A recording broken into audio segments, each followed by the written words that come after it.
అందరికీ నమస్కారం. నేను శిరీష. ప్రస్తుతం మనతో పాటు ఉన్నారు ప్రముఖ ఆధ్యాత్మికవేత్త, జ్యోతిష్య వాచస్పతి బ్రహ్మశ్రీ పోతుకుచి చంద్రమౌళి శాస్త్రి గారు. గురుగారితో మాట్లాడతాం.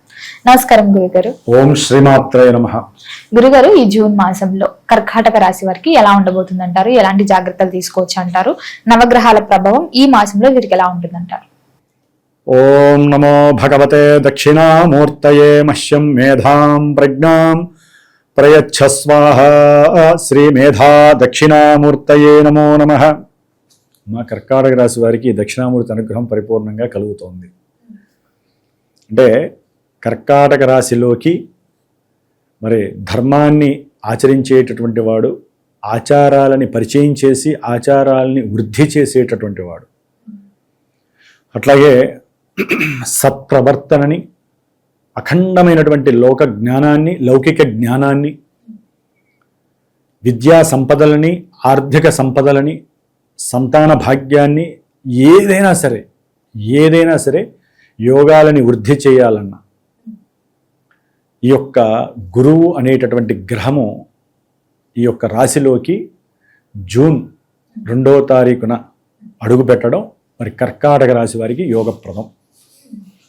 మరి జూన్ 1వ తేదీ నుండి 30వ తేదీ వరకు మరి గ్రహ గోచార స్థితిగతుల్ని గమనించినట్లయితే ఆ రాశిలో ఉన్నటువంటి పునర్వసు నక్షత్రము, పుష్యమి నక్షత్రము, అట్లాగే ఆశ్లేష నక్షత్రము, ఈ 3 నక్షత్రాలకి సంబంధించిన జాతకులు, కర్కాటక రాశి జాతకులు, వీరికి గనక గోచార గ్రహస్థితుల్ని గనక మనం పరిచయం చేసినట్లయితే గనక రవి భగవానుడు వీరికి జూన్ 14వ తేదీ వరకు లాభస్థానంలో, అంటే వృషభ రాశిలో ఉండి ఉద్యోగపరంగా, కుటుంబపరంగా, భాగ్యపరంగా, ధనపరంగా ఎటు చూసినా సరే అఖండమైనటువంటి ధన లాభాదులు, అంటే ఏదనుకున్నా సరే కార్యలాభ సిద్ధిని కలుగజేయడంలో ఈ రవి సుప్రసిద్ధుడిగా పనిచేస్తున్నాడు కర్కాటక రాశి వారికి. ముఖ్యంగా ధనం యాక్టివేట్ అవుతూ ఉంటుంది. ముఖ్యంగా క్రీడాకారులు కావచ్చు, అయితే లలిత కళల్లో ఎవరైనా కొంచెం ప్రావీణ్యం ఉన్నటువంటి వాళ్ళు కావచ్చు, ప్రభుత్వ ఉద్యోగాల్లో పనిచేసేటటువంటి వాళ్ళకి ఉద్యోగాదుల ద్వారా కావచ్చు, చక్కటి ధనము వృద్ధి చెంది సిరి సంపదలని, మంచి ఆత్మధైర్యాన్ని, స్థైర్యాన్ని, సోల్ ఎనర్జీని ప్రకటిస్తూ ఆయన జూన్ 14 వరకు ఆల్రెడీ అనుభవిస్తున్నారు, ఇంకా అనుభవిస్తారు శుభాలని. అంటే వీరి యొక్క సంకల్ప బలం చాలా గొప్పగా పనిచేస్తుందని మనం చెప్పుకోవాలి. ఓకేనమ్మా. ఇదే కర్కాటక రాశి వారికి బుధుడు ముఖ్యంగా మరి ఈ బుధగ్రహము జూన్ 21వ తేదీ వరకు కూడా తన యొక్క స్వక్షేత్రమైనటువంటి మిథున రాశిలో సంచరిస్తూ అప్పుల బాధల్ని పరిచయం చేస్తూ, అంటే అప్పులు పెరుగుతాయా? అప్పుల బాధల్ని పరిచయం చేస్తాడు. అంటే ఎప్పుడూ అప్పు చేయని వాళ్ళు కూడా మొన్నటిదాకా ఏదో లాభం వస్తుంది అనుకున్నటువంటి వాళ్ళకి జూన్ 1వ తేదీ నుండి ఆయన కాస్త అప్పుల బాధల్ని పరిచయం చేస్తాడు. అవసరం లేని అప్పులు, వీరంతకుముందు చేసినటువంటి సహాయ సహకారాల వాళ్ళు డబ్బులు సమయానికి ఇవ్వలేక, బంధువుల్లో కావచ్చు, ఆకస్మికంగా ఏ ఉద్యోగ ధర్మంలోనో ఎవరైనా పరిచయం అయినటువంటి వాళ్ళు కావచ్చు, లేకపోతే మేనరికానికి సంబంధించిన బంధువులు కావచ్చు, లేకపోతే విదేశాలలో ఉన్నటువంటి వాళ్ళైనా సరే కాస్త ఈఎంఐలు, అప్పులు పెట్టి ఏదైనా వస్తువులను కొనుంటారు కదా, వాళ్ళందరికీ కూడా ఈ అప్పుల బాధ ఎంత ఘోరంగా ఉంటో పరిచయం చేస్తాడు. ఆయన స్వక్షేత్రంలో ఉన్నప్పటికీ ఈ యొక్క కర్కాటక రాశి వారికి బుధుడు అంత మంచివాడు కాదు. ముఖ్యంగా ప్రయాణాలకి సంబంధించినటువంటి వాళ్ళని పోస్ట్ పోన్ చేస్తాడు. అనుకున్నటువంటి ప్రయాణాదుల్లో సంకల్పాలని ఆయన ఇవ్వడు. ఉద్యోగ ప్రయత్నాలలో పూర్తిగా వీరి యొక్క జ్ఞానము కోల్పోతారు. మంచి బుద్ధిశాలులు అనుకుంటారు.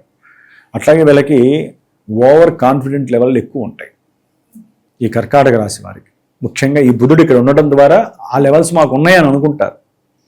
అట్లాగే ధర్మ సంబంధితమైనటువంటి, ఆచార సంబంధితమైనటువంటి మనకి కొన్ని ఈ జూన్ 2 నుంచి పుష్కరాలు ప్రారంభం అవుతున్నాయి. కాబట్టి నదీ సంగమ స్నాన తీర్థాలు ఆచరించడం వీళ్ళు కర్కాటక రాశి వాళ్ళు, అట్లాగే దైవక్షేత్రాలు దర్శించడం అనేటటువంటి తప్పనిసరిగా జరుగుతుంది. అలా జరిగితేనే వీళ్ళకు ఉన్నటువంటి కొన్ని గ్రహదోషాలు తొలగిపోతాయి.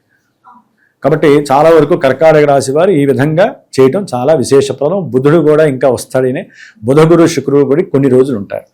22వ తేదీ నుండి జూన్ 8 అంటే ఒక 8 రోజులు, వారం రోజులు వాళ్ళు అక్కడే ఉంటారు ముగ్గురు కలిసి.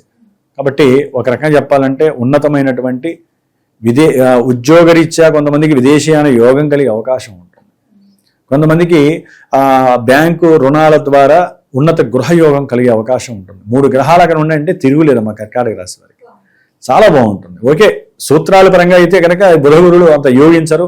మరి లెక్క ప్రకారం 3 గ్రహాలలో గురుడు మాత్రము బుధ శుక్రుడికి పనికిరాడు. కానీ గురుగ్రహము అక్కడ ఉచ్చ స్థితిలో ఉండటం ఒక్కటే దానికి పాజిటివ్నెస్. కాబట్టి అత్యద్భుతమైనటువంటి యోగకాలంగా చెప్పవచ్చు. ఏదో కొన్ని గ్రహాల వలన ఇందాక మనం అనుకున్న కొన్ని సమస్యలు అయితే వస్తాయి, ఉద్యోగరీత్యా కావచ్చు, అది. మరి ఇదే కర్కాటక రాశి వారికి ద్వితీయంలో ఉన్నటువంటి కేతువు ఆర్థిక సంక్షోభాలని, ఏది మాట్లాడినా కుటుంబంలో దోషాలని, ప్రభుత్వ అధికారిక సంస్థల ద్వారా కానీ, ప్రభుత్వ ఉద్యోగాల ద్వారా కానీ, ప్రభుత్వ పరంగా ఏదో ఒక చిక్కుముళ్ళు వీళ్ళకి ఇబ్బందులు పెడతాయి. అట్లాగే అష్టమంలో రాహు వీళ్ళకి కొంచెం కష్టాలని హైలీగా చేసే అవకాశాలు ఉంటాయి. కాబట్టి అష్టమ రాహు అంత మంచిది కాదు. వీళ్ళు దుర్గాదేవి ఆరాధన అధికంగా చేసుకోవాలి. ఈ రాశి వారు, కర్కాటక రాశి వారు ఏంటంటే అమ్మా కాస్త వీక్ మెంటాలిటీగా ఉంటారు. ఆ అష్టమంలో రాహు ఉండటం వల్ల ఏంటంటే ప్రతిదీ వాళ్ళకి భూతద్దంలో పెద్దదిగా నష్టంగా కష్టంగా కనిపించే అవకాశాలు ఉంటాయి. కాబట్టి ఇక్కడ ఓర్చుకోవటం మంచిది. గురుడున్నాడు కాబట్టి ఆయన కాపాడుతాడు వాళ్ళని. అయితే భాగ్యంలో 9వ స్థానంలో ఉన్నటువంటి శని ప్రయాణాల రీత్యా, ఇందా చెప్పా కదా, దూర ప్రయాణాలకు వెళ్ళేటటువంటి యోగం కలుగుతుంది. దాని వలన ధన నష్టము కలుగుతుంది. వ్యాపార రీత్యా వెళ్ళే వాళ్ళు కూడా చాలామంది కర్కాటక రాశి వాళ్ళు ఎప్పటి నుంచో అనుకోని వాయిదాలు పడ్డ వాళ్ళందరికీ వెళ్ళే యోగం ఉంటుంది. ఒకవేళ సరే ఇవన్నీ చెప్తున్నారు కదా, మరి కుజుడు గురించి మనం మాట్లాడుకోవాలి. కుజుడు మరి కర్కాటక రాశి 10వ స్థానంలో వృత్తి ఉద్యోగ వ్యాపార స్థానంలో ఉంటాడు.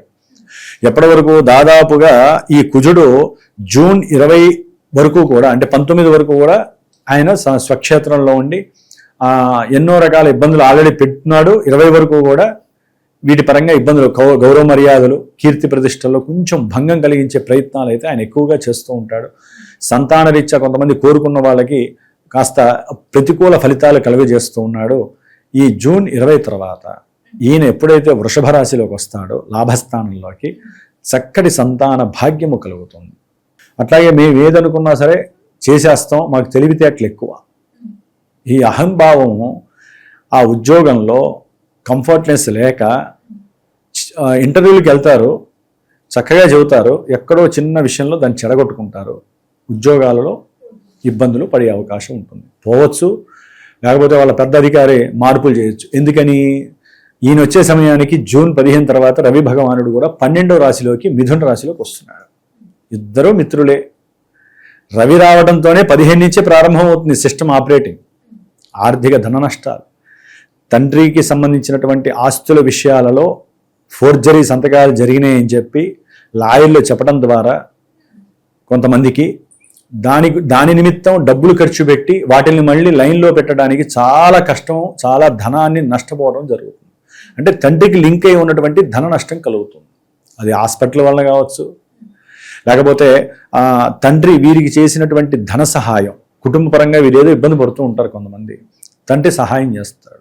చేసినప్పుడు ఈయన అర్థం పర్థం లేని సమయంలో వారిని అడగటం, వీరు మళ్ళీ అప్పు తీసుకొచ్చి మళ్ళీ వారికి ఇవ్వటం. కుటుంబం వ్యర్థం కావద్దుగా, కుటుంబంలో సమస్యలు రాకూడదనే ఉద్దేశంతో అప్పులు, అందుకనే అప్పుల సమస్యని పరిచయం చేస్తాడు అంది. ఈ విధంగా రవి మరియు బుధుడు ఈ నెలలో కాస్త ఇబ్బందులను కలుగజేసే పరిస్థితిని కలుగజేస్తున్నారు. కొంచెం తెలివితో, కొంచెం సోల్ ఎనర్జీని రెట్టింపు చేసుకొని జాగ్రత్తగా ఉండాలి. వీరు ఏ పరిహారం చేసుకుంటే వీటి నుంచి కొంచెం డైవర్ట్ అవ్వచ్చు, మనం చివరిలో నేను చెప్తానమ్మా. భార్యాభర్తల మధ్య సమస్య వస్తే కర్కాటక రాశి వారు సాధ్యంత వరకు వారికి ఉన్నటువంటి జ్ఞానాన్ని, చక్కగా సదాచారాన్ని, వారికి ఉన్నటువంటి ప్రవర్తన నియమావళిని, వాళ్ళకున్న పూర్వజన్మ పుణ్యలని, వాసనల్ని అన్నిటినీ కూడా దైవ ధ్యానంతో కానీ, చక్కగా కంఫర్ట్నెస్ లేకపోయినా సరే ఉన్నట్టుగా భావించుకొని వాళ్ళకు వాళ్ళు సర్ది చెప్పుకుంటే బాగుంటుంది. లేదా రెండో పెళ్లి దాకా దారి తీసేటటువంటి అనవసరపు వ్యవహారాలు, కోర్టు సమస్యలు వచ్చే అవకాశాలు ఉంటాయి. అంటే గురుడు ఉండటం ద్వారా కొన్ని లాభాలు ఉంటాయి, కొన్ని సమస్యలు ఉంటాయి. మరి శుక్ర భగవానుడు కూడా కర్కాటక రాశి వారికి 19వ తేదీ జూన్ 19న చక్కగా ఇదే రాశిలోకి వస్తున్నారు. వచ్చినప్పుడు వీరు ఏదైతే గృహపరమైనటువంటి అనుకూలతలు కోరుకుంటారో, గృహ సౌఖ్యం కోరుకుంటారో, కొంతమంది వివాహపరమైన సౌఖ్యం కోరుకుంటారో, వారందరికీ కూడా అనుకూలమైనటువంటి పరిస్థితి గురు శుక్రుల యొక్క కలయిక చాలా చాలా అద్భుతంగా పనిచేస్తుందమ్మా. అంటే గోచార సూత్రాలు ఎన్ని అన్వయించినప్పటికీ వారి యొక్క జన్మజాతకంలో కనుక ఈ యొక్క దశలు అంతర్దశలు సరిగ్గా పనిచేస్తున్నట్లయితే సరైనటువంటి యోగాలను అంటే ఏదైనా వివాహపరమైన, వాహనపరమైన, గృహపరమైన, ఆర్థికపరమైన ఏదో ఒకటి, లేకపోతే విద్యావంతులు విదేశాలకు వెళ్ళాలన్నా వాటి పరంగా కానీ, అప్పులు తీర్చాలని కొంతమంది ప్రయత్నాలు చేస్తున్న వీళ్ళందరికీ కూడా యోగం పట్టడానికి అక్కడ దశలు కనుక అనుకూలిస్తే ఇక్కడ అవన్నీ ప్రస్ఫుటం అవుతాయి. చక్కటి అవకాశాలని వీళ్ళకి ఇస్తాయి. జన్మజాతకం అనుకూలిస్తే టిక్ చేస్తే ఇక్కడ ఓకే అవుతాయి. ఎందుకంటే గురుడు ఉచ్చస్థితి, గురుడు ఉచ్చస్థితి అమ్మా. ఆయనతో పాటు ఇంకో శుభగ్రహం, ఓకే రాక్షస గ్రహం అయిన దేవతా గ్రహం తర్వాతి విషయం. 2 శుభగ్రహాలు అంటారు జ్యోతిష్యంలో. ఈ 2 శుభగ్రహాలు ఆ కర్కాటక రాశిలో ఉండి చక్కగా జల సంబంధిత చక్కగా ప్రయాణాలు ఆచరిస్తూ ఉంటారు. కుటుంబ సభ్యులందరితో కలిసి ఎప్పటి నుంచో వీళ్ళకి ఓడలెక్కాలి, పడవలెక్కాలి, స్టీమర్లు ఎక్కాలి, దాంట్లో ఎంజాయ్ చేయాలనుకున్న వాళ్ళందరికీ ఏదో రకమైనటువంటి ఎంజాయ్మెంట్ అయితే దొరుకుతూ ఉంటుంది. కాబట్టి నీటిలో ప్రయాణాదులు. కర్కాటక రాశి వారికి గురు భగవానుడు జన్మ రాశిలోకి వస్తే గోచార సూత్రాలను అన్వయించి ఆయన ఇక్కడ ఉండటం వలన కాస్త ఆరోగ్యపరంగా ఇబ్బందులు, సరైనటువంటి కంఫర్ట్నెస్ లేక, తల్లి యొక్క ఆరోగ్య సూచకంగా కాస్త ఇబ్బందులు, ధనపరమైనటువంటి ఇబ్బందులు కలుగజేయటము, అట్లాగే తండ్రి గారికి సంబంధించినటువంటి అనారోగ్య స్థితిగతుల వలన కూడా వీరు కాస్త ఇబ్బందులు పడేటటువంటి పరిస్థితి. కొంతమంది విదేశాల్లో ఉంటారు కర్కాటక రాశి వారు పిల్లలు, వాళ్ళు ఉద్యోగాలు చేస్తున్నా, చదువుకుంటున్నా, తండ్రి గారి ఆరోగ్యం బాగాలేదనే ఉద్దేశంతో, ఎందుకంటే ఇక్కడ రవి బాగాలేదు కదా, గురుడు ఇక్కడ ఉండటం వలన వాళ్ళు సొంత ప్రదేశానికి రావడానికి అవకాశము వచ్చిన తర్వాత వెళ్ళే పరిస్థితి ఇప్పుడున్న పరిస్థితుల్లో లేదు. అక్కడ డైనమాలో పడతారు. ఎందుకంటే కర్కాటక రాశి వారికి అష్టమంలో రాహు వలన వాళ్ళకి ఏం చేయాలో తెలియదు. ఇంటర్లింక్ థియరీ వస్తూ ఉంటుందమ్మా ఇదంతా. ద్వితీయంలో చూస్తే కేతువు, వెనక చూస్తే రవి, 2 పాపగ్రహాల మధ్య ఈ యొక్క రాశి వాళ్ళు అసలు ఏం చేయాలో అర్థం కాక వెళ్ళాలంటే ఇక్కడ అన్నీ వదులుకొని వెళ్ళిపోవాలి.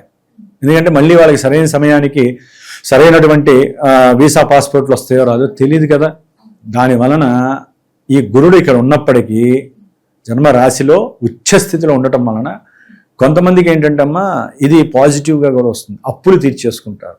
ఏదైనా గృహపరంగా కానీ, లేకపోతే వాహనపరంగా కానీ, ఏదైనా ఇల్లు కట్టుకోవడానికి కానీ గవర్నమెంట్ త్రూ కాస్త మంది అప్పు చేసి ఉంటారు కదా, అవి తీర్చుకునేటటువంటి అవకాశం, సదవకాశం ఆయన దృష్టి పడటం ద్వారా ఇలాంటి అవకాశాలు ఉంటాయి. కొంతమందికి సంతానము అనేటటువంటి యోగము కూడా కలుగుతుంది. స్త్రీలకైనా పురుషులకైనా సంతాన యోగము కూడా కలగటానికి అవకాశం. ఈ గురుడు శని భగవానుడిని కోణ దృష్టితో ఉంటారు, గురు శనులు ఇద్దరు కూడా ఈ కర్కాటక రాశి వారికి. దాని వలన భార్యాభర్తల మధ్య సరైనటువంటి అనుకూలత కనుక వీళ్ళు అనుకుంటేనే జరుగుతుంది, లేకపోతే లేనిపోని కోర్టు వ్యవహారాల ద్వారా వెళ్లాల్సి వచ్చింది. వీళ్ళ మధ్య తల్లి కానీ తండ్రి కానీ ఎప్పుడు భార్యాభర్తల మధ్య ముఖ్యంగా కర్కాటక రాశి వారికి రావద్దు. ఇప్పుడున్న గ్రహస్థితిలో వారి మధ్య ఏదైనా సమస్య వస్తే వాళ్ళు మాట్లాడుకోమని చెప్పాలి తప్ప అటు తల్లిదండ్రులు ఇటు తల్లిదండ్రులు రాకూడదమ్మా. అసలు పెళ్ళైన తర్వాత ఎవరు 3వ వ్యక్తిగా రావద్దు. చివరికి సంతానమైనా సరే అవి అలా వచ్చి అలా తొలగిపోతాయమ్మా. పాసింగ్ క్లౌడ్స్ లాంటివి భార్యాభర్తల మధ్య వచ్చేటటువంటి సమస్యలన్నీ చిరు సమస్యలు. వాటిల్ని పెద్ద సమస్యలు చేసేది ఎవరయ్యా అంటే కన్న ప్రేమ అనుకొని వస్తారు చూసారా. కన్న ప్రేమ పెళ్లి వరకే ఎవరికైనా, పెళ్లి తర్వాత కన్న ప్రేమ ఉండదు. ఏదైనా ఉంటే వాళ్ళు బాగుండాలని పూజలు పునస్కారాలు చేయండి, వాళ్ళ మధ్యలోకి ఎందుకు వెళ్ళటం. దానివల్ల ఏమవుతుంది, గ్రహస్థితి కాస్త వక్రిస్తుంది, ఎక్కిరిస్తుంది.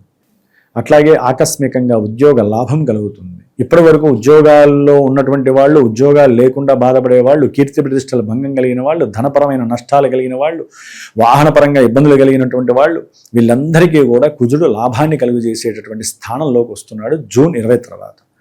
కాబట్టి చక్కటి ఆర్థిక ధనలాభాదులు, అన్నదమ్ముల మధ్య మంచి సత్సంబంధాలు కలగటం, సంతానానికి దూరమైనటువంటి వాళ్ళకి సంతాన లాభాలు కలగటము, అట్లాగే చక్కగా షేర్స్లోనూ అంతర్గతంగా వీళ్ళు కొంత దాచుకుంటారు ధనాన్ని, ఏదో ఇంటర్నేషనల్ బిజినెస్ బంగారంలోనే, ఇట్లా అన్ని గ్రహస్థితులు ఒకేసారి వాళ్ళని కలిసి వచ్చినట్టుగా చక్కటి ధనము ఆర్థికంగా కలిసి వచ్చేటటువంటి పరిస్థితి ఈ యొక్క కుజుడు వలన కలుగుతుంది కంపల్సరీ. ఎందుకంటే కుజుడు కేతు చూస్తున్నాడు, కుజుడు కేతువుని చూడటం ఇక్కడ ఇంకా విశేషం. అంటే ధనపరంగా చక్కటి లాభము, ప్రమోషన్స్ వచ్చేయడం ఖాయము.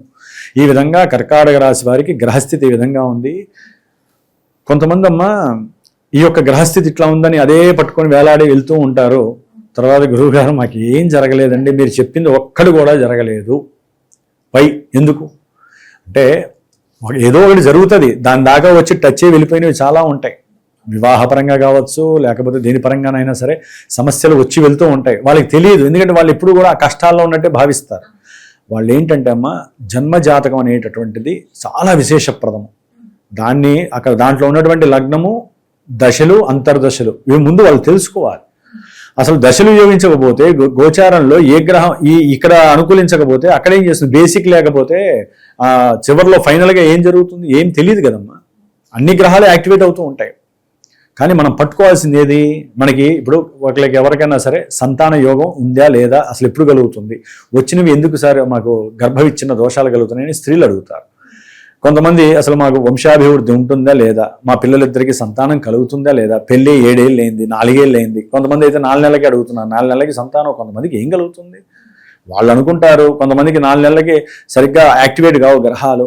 1 సంవత్సరం తర్వాత, 2 సంవత్సరాల తర్వాత ఆ యొక్క సమస్యగా స్వీకరించాలమ్మా. కొంతమంది ఏంటి, మేము 5 ఏళ్ల వరకు సంతానం జోలికి పోము, మేము హ్యాపీగా ఎంజాయ్ చేస్తాం అనుకుంటారు. అది అన్నిటికన్నా దౌర్భాగ్యం. అసలు ఎప్పుడైతే మేము సంతానానికి ఆలోచన చేయట్లేదని పెళ్లి చేసుకున్న వాళ్ళు అన్నారో, ఇక వాళ్ళకి సంతానం కలిగినా తృప్తి ఉండదు, సంతానం కలగడానికి ఒక్కోసారి ఆ దశలు దాటిపోయి ఎక్కడికో వెళ్ళిపోతాయి. అందుకనే పెళ్ళైనటువంటి వాళ్ళు ఒకటి గుర్తుంచుకోవాలండి, అసలు కొన్ని యోగాలని భాగ్యాలని మనం నిర్ణయించకూడదు, దైవం నిర్ణయిస్తుంది. మన పని మనం చేసుకుంటూ వెళితే వాళ్ళు ఇస్తారా సంతాన భాగ్యాన్ని, ఇవ్వరా అనేటటువంటిది గ్రహాలు నిర్ణయిస్తాయి. ఒకవేళ ఎక్కువ టైం అయితే అప్పుడు గురువులను కలిసి చక్కగా ఇద్దరు జాతకాలు చూపించుకొని చేపించుకోవాలి. కాబట్టి మరి ఈ విధంగా కొంతమందికి వివాహం, కొంతమందికి విద్యపరంగా, కొంతమందికి గృహపరంగా అనుకుంటూ ఉంటారు, ఏవీ జరగవు, లాంగ్ వెళ్ళిపోతూనే ఉంటాయి, ల్యాప్ అయిపోతూ ఉంటుంది, వాళ్ళకి అర్థం కాదు. వ్యాపారాలలో కానీ, బిజినెస్ల్లో కానీ, మామూలుగా ఈ వృత్తి ఉద్యోగాలలో కానీ ఎప్పుడూ ఒడిదుడుకులు ఉంటూనే ఉంటాయి. కొంతమందికి భయం వేస్తూ ఉంటుంది. ఇవాళ ఉంటారు చక్కగా డబ్బులు వస్తూ ఉంటే రేపటి రోజున ఉద్యోగం ఉంటుందో లేదో తెలియని పరిస్థితి ఇప్పుడున్న కాలమానం కూడా. కాబట్టి ఇవన్నీ కూడా పోయిన వాళ్ళకి ఎప్పుడు వస్తుందో మళ్ళీ తెలియదుగా. నేను ఇప్పుడు వస్తుందండి బ్రహ్మాండంగా ప్రమోషన్ వస్తుందని చెప్పాను జూన్ 20 తర్వాత, కొంతమందికి రాదు. ఫోన్ చేస్తారు, గురువు గారు మీరు చెప్పారు మాకేం రాలేదు, మా గృహయోగం ఉందన్నారు రాలేదు, శుక్రబలం ఉందన్నారు, మరి చక్కటి వ్యాపారాల్లో మంచి లాభం కలుగుతుంది, గృహంలో ప్రశాంతత ఉంటుంది, భార్యాభర్తలు బాగుంటా ఉన్నారు. ఇవన్నీ జాతకంలో దశలు అంతర్దశలు యాక్టివేట్ కాకపోతే వీళ్ళు ఇచ్చేవి స్వల్ప మాత్రంలో మన కంటికి కనిపించినట్టు వెళ్ళిపోతూ ఉంటాయి. కాబట్టి ఏ ఈవెంట్ అయినా సరే మీరు అనుకున్నది జరగకపోయినా, మీరు అనుకున్నది జరగాలన్నా జన్మజాతక పర్యవేక్షణ, మీకు నచ్చినటువంటి నమ్మకం ఉన్నటువంటి ఉన్నటువంటి ఒక గురువు ద్వారా చెప్పించుకొని దాంట్లో ఉన్నటువంటి లోపకరమైనటువంటి గ్రహాలను బయటికి లాగి ఆ గురువు పలానా గ్రహానికి ఈ జపశాంతి చేసుకోండి, లేకపోతే మీరు ఈ స్తోత్ర పారాయణ చేయండి. కొంతమందికి వెయిట్ని బట్టి ఉంటుందమ్మా, గ్రహాలు అక్కర్లేదమ్మా మీరు కాస్త స్తోత్రం చేసుకోండి తొందరలోనే అవకాశం ఉంది అనే అవకాశం ఉంటుంది. కొంతమందికి హోమం చేస్తే కానీ పని జరగదు, కొంతమందికి రుద్రాభిషేకం చేస్తే సరిపోతుంది. ఏదైనా సరేనమ్మా, ఆ గ్రహాలు ఉన్నటువంటి స్థానాలు మనకి పృథ్వీతత్వం అని, ఆకాశతత్వం అని, వాయుతత్వం అని, ఆ రాశుల్లో ఉన్నటువంటి గ్రహాలు చెడునిస్తే గనక వాళ్ళకి హోమం చేయాలా. జలతత్వంలో ఉన్నారనుకోండి ఇప్పుడు గ్రహాలు, ఆ జలతత్వంలో అంటే రుద్రాభిషేకం చేస్తే సరిపోతుంది. లక్ష్మీ నరసింహస్వామికి సంబంధించి అంటే గ్రహాలను బట్టి మళ్ళీ ఏ దేవత కూడా తెలుస్తుంది. అట్లా వాళ్ళు చేసుకోవాలే తప్ప ఇప్పుడు గోచారంలో ఇప్పుడు నేను చెప్తాను అమ్మ ఆదిత్య హృదయం చదువుకోండి అని, కొంతమందికి అది సంబంధం ఉండదు. జాతకంలో ఇంకో గ్రహం యాక్టివేట్ అవుతూ ఉంటుంది దశల్ని బట్టి, ఇది చేస్తారు పని జరగదు. కానీ మీరు ఏం చేయండి, ఓం అనుకుంటూ ఉన్నా మీకు జరిగే శుభాలు మీకు కొన్ని జరుగుతాయి. ఈవెంట్స్ వేరు, ఆరోగ్యం వేరమ్మా. మీరు ఆదిత్య హృదయం చదివినా, లక్ష్మీ నరసింహస్తోత్రం చదివినా ఇవన్నీ మనసుకి సంబంధించినవి, ఆరోగ్యానికి సంబంధించినవి. ఏది చదివినా నష్టం లేదు. కానీ మనకు కావాల్సింది ఒక గురి. ఆ గురి వేయాలంటే జన్మజాతకం దగ్గరికే వెళ్ళాలి. కాబట్టి ఈ విధంగా జన్మజాతకాన్ని ఆచరించండి. ముఖ్యంగా కర్కాటక రాశి వారు చండికా స్తోత్రం అని ఉంటుందమ్మా. చండికా స్తోత్రం ఉంటుంది, మంగళ చండీ స్తోత్రం ఉంటుంది. దాన్ని ఎక్కువగా చదవండి, అనుకున్న పనులు అవుతాయి. అట్లాగే సూర్యుడి యొక్క 12 నామాలు ఉంటాయి. ఆ నామాలని పఠిస్తూ సూర్య నమస్కారాలు చేస్తే తెలివి, ఆత్మ, సోల్ ఎనర్జీ అనేటటువంటి 2 మిక్స్ అయ్యి మీరు తెలుసో తెలియకో చేస్తున్న తెలివి తక్కువ పనులన్నీ కూడా మీకు మీరే తెలుసుకొని వెంటనే వాటిల్ని చక్కటి పంధాలో అనుసరించగలిగి నష్టం కాస్త లాభంగానా మార్చుకునే స్థితి మీకు మీరే చెయ్యాలి. అట్లాగే రవి బుధులు కలిశారు కాబట్టి కంపల్సరీ కర్కాటక రాశి వారు లలితా సహస్రనామాన్ని, అష్టమ రాహు కాబట్టి ఆయన గురించి చేయండి, లేకపోతే దుర్గాదేవి స్తోత్రం అన్న చదవండి. రవి బుధుల యొక్క దోషం పోవటానికి విష్ణు సహస్రనామ స్తోత్ర పారాయణ చదవండి. ఈ విధంగా చేయటం ద్వారా లక్ష్మీ కటాక్షంతో పాటుగా అనుకున్న ప్రతి పని ముందుకు వెళ్ళటానికి అవకాశాలు మెండుగా ఉన్నాయి. గురుగారు, మొత్తం మీద జూన్ మాసంలో కర్కాటక రాశి వారికి ఎలా ఉంది, ఎలాంటి జాగ్రత్తలు తీసుకోవాలి, ఎలాంటి పరిహారాలు చేయాలో తెలియజేసినందుకు ధన్యవాదాలండి. శుభమస్తు.